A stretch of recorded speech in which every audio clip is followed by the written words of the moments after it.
Saya, Dr. Meiti Adiana, spesialis jantung pembuluh darah konsultan dari Divisi Prevensi dan Rehabilitasi Kardiovaskular RSUD Dr. Sutomo. Pada kesempatan kali ini, saya akan menjelaskan mengenai terapi rehabilitasi khususnya pada pasien insufisiensi vena kronik. Mari kita diskusikan. Penyakit vena kronis atau chronic venous disease didefinisikan sebagai disfungsi yang mempengaruhi homeostasis sistem vena dan mengakibatkan munculnya tanda dan atau gejala. Tanda yang dapat muncul mulai dari teleangiektasia sederhana hingga ulcerasi parah.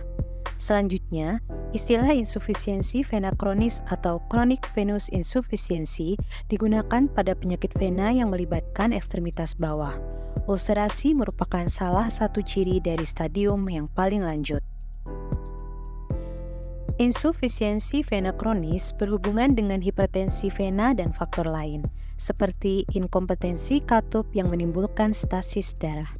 Hal ini menimbulkan gejala dan tanda yaitu gatal, nyeri, bengkak, varises, dan perubahan jaringan, berdenyut, rasa dan berat pada anggota badan. Keluhan dan tanda tersebut dapat menurunkan kualitas hidup pada pasien, terutama berkaitan dengan kadar inflamasi, keparahan nyeri, dan bengkak. Pasien dinilai menggunakan klasifikasi JEAP, yaitu klinikal, etiologi, anatomi, dan patologis.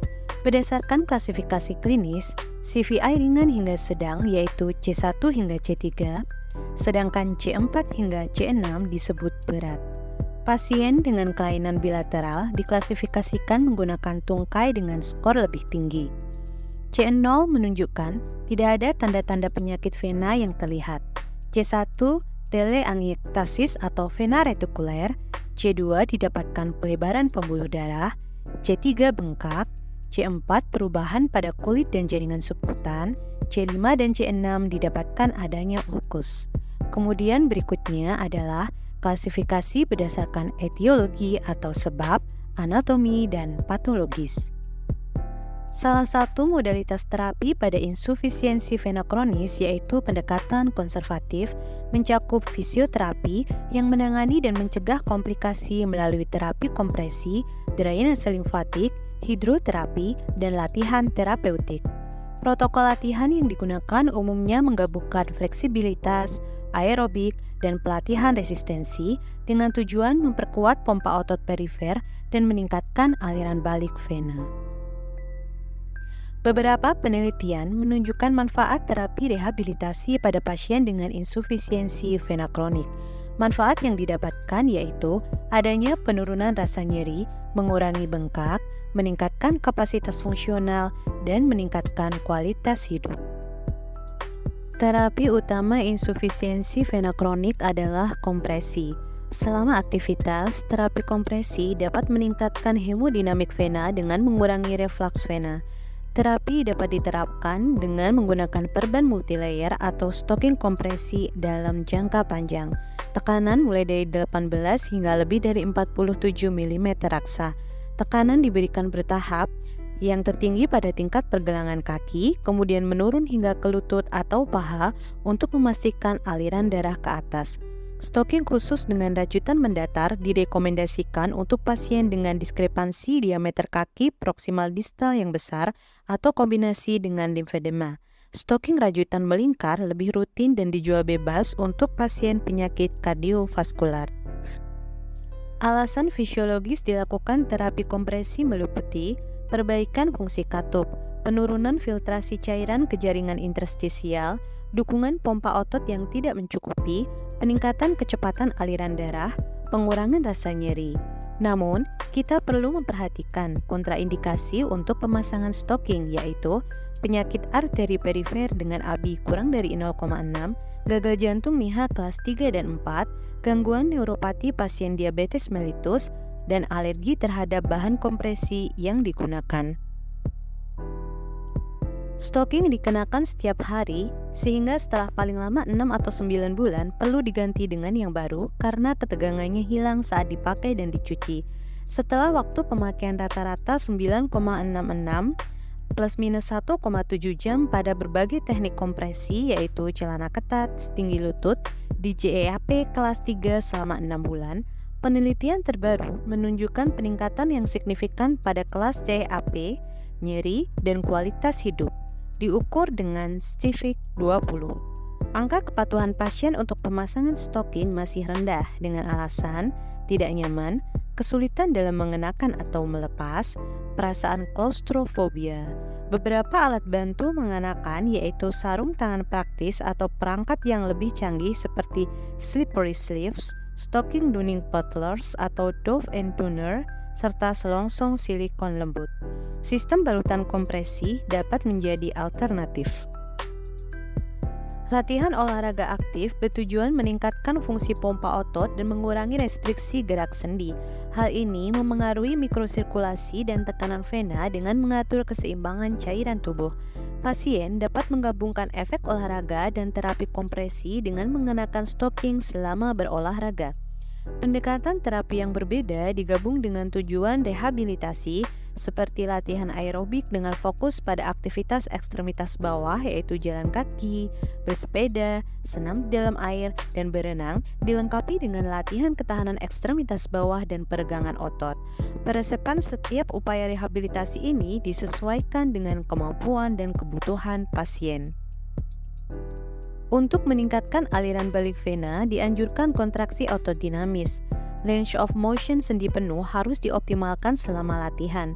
Latihan yang paling mudah adalah pompa vena yang dapat diterapkan pada pasien aktif yang masih lemah dan sedang tirah baring.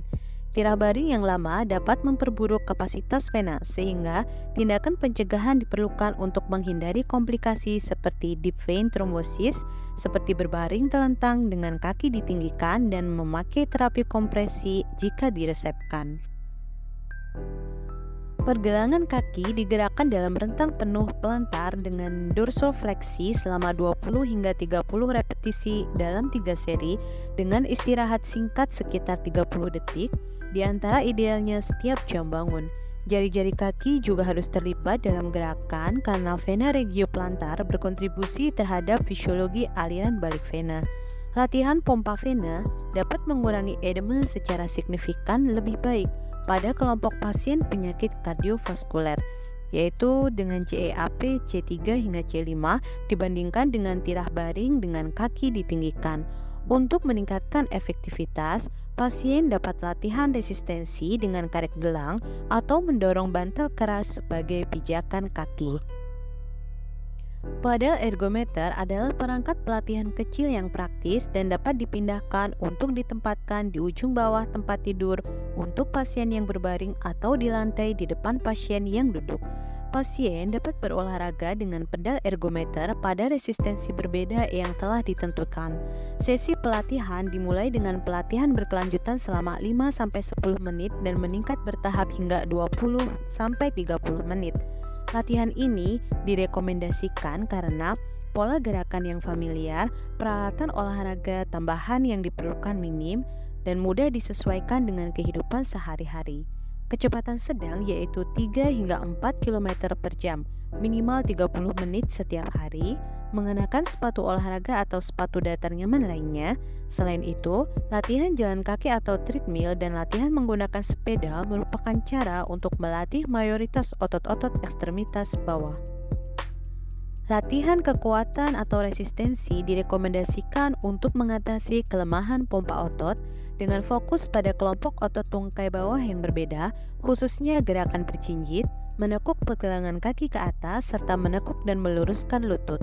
Latihan harus progresif dengan penyesuaian yang dibuat berdasarkan evaluasi ulang kekuatan otot, misalnya dimulai dari tingkat rendah seperti mengangkat tumit dalam posisi duduk dan berkembang menjadi berdiri dengan kedua kaki dan kemudian ke posisi satu kaki. Sebuah uji coba terkontrol secara acak menunjukkan bahwa protokol latihan resistensi progresif menghasilkan tren penyembuhan ulkus yang lebih baik dibandingkan dengan perawatan biasa. Latihan akuatik bertujuan untuk mobilisasi dan aktivasi otot pada tungkai bawah yang dapat dilakukan dengan cara berjalan di dalam air maupun berenang. Terdapat penurunan yang signifikan dari kandungan air, volume kaki, lingkar kaki, dan penurunan lebih dari sama dengan 4 poin dalam skor keparahan klinis vena. Latihan akuatik memiliki beberapa keuntungan. Pertama, tekanan hidrostatik air menghasilkan tekanan yang mirip dengan terapi kompresi atau penekanan. Kedua, selama berenang atau gerakan bawah air yang serupa, posisi hampir tengkurap atau telentang menghilangkan sebagian gaya gravitasi yang menghambat aliran balik vena. Ketiga, gerakan tungkai dan kaki tambahan mengaktifkan pompa otot. Terakhir, posisi ini memungkinkan pasien obesitas untuk berolahraga tanpa terlalu banyak membebani sendiri. Latihan pernafasan dengan kombinasi terapi kompresi menggunakan stocking terbukti memperlancar aliran darah vena dari kaki menuju jantung. Hal ini disebabkan karena gerakan diafragma membuat aliran darah dari kaki ke jantung meningkat karena adanya efek hisap pada vena cava inferior. Sehingga, latihan pernafasan yang dikombinasikan dengan latihan pergelangan kaki bagian plantar dorsofleksi direkomendasikan pada regimen terapi di penyakit jantung dan pembuluh darah. Demikian materi yang dapat saya sampaikan. Semoga dapat bermanfaat dan dapat menambah hasanah keilmuan kita. Sampai jumpa pada video-video materi lain dari Divisi Prevensi dan Rehabilitasi Kardiovaskular RSUD Dr. Sutomo Surabaya. Wassalamualaikum warahmatullahi wabarakatuh.